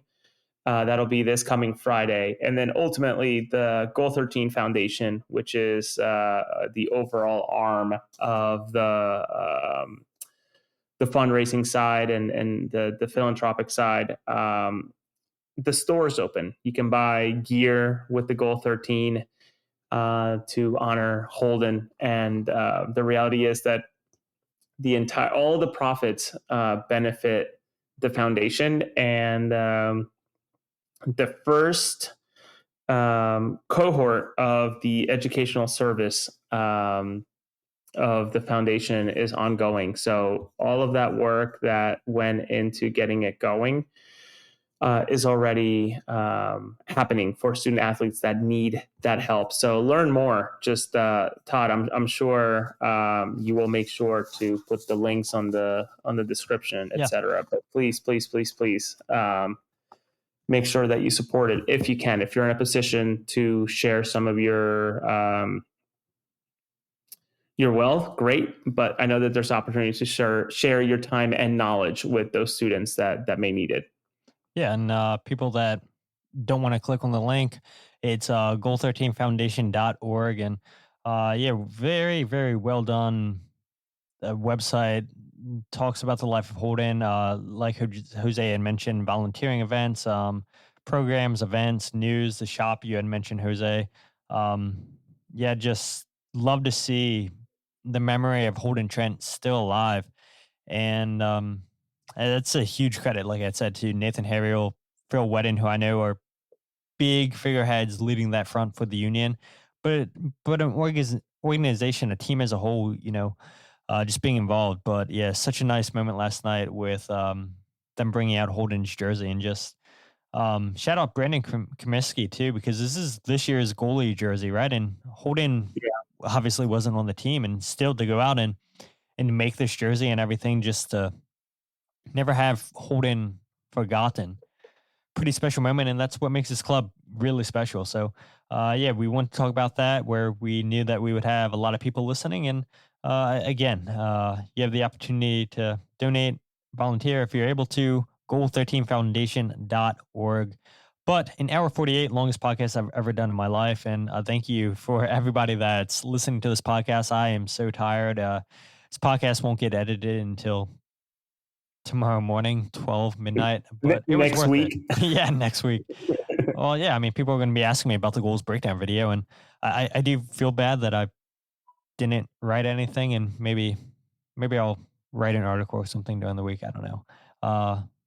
But I want to get the podcast out. Do want to do a goals breakdown video, and I don't know. That's how you guys know me, is the podcast.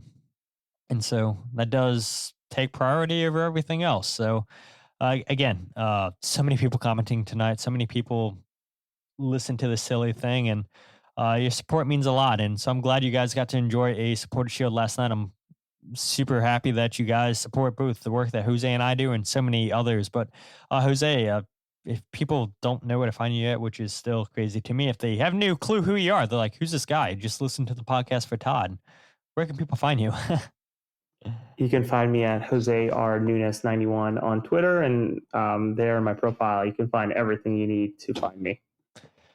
Yeah, and if you guys aren't following the podcast on Twitter, Instagram, or Facebook, follow at Free Kick Pod. Wherever you get the podcast, The Free Kick. Check out the YouTube channel, youtube.com/Free Kick Pod. Wherever you get the podcast, The Free Kick. Live every single podcast on YouTube. Goals breakdown videos as well. And then thefreekick.substack.com for the goals breakdown videos, articles, and the podcast all in one place. 11 p.m. almost. 10 more seconds. So thank you again, guys, for sticking through with us.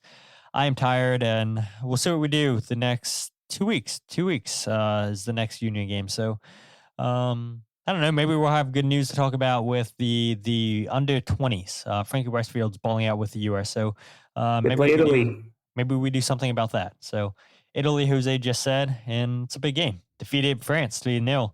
Frankie Westfield, huge game. So yes, landing the episode on a lot of positivity, lots and lots of good news happening in Philadelphia with the Philadelphia Union. Let's hope that the Phillies can turn around tomorrow against the Dodgers. Heartbreaking loss last night because there's nobody for me to cheer for. So let's go Phils. So with that said, my name is Todd, and this is the Free Kick Podcast.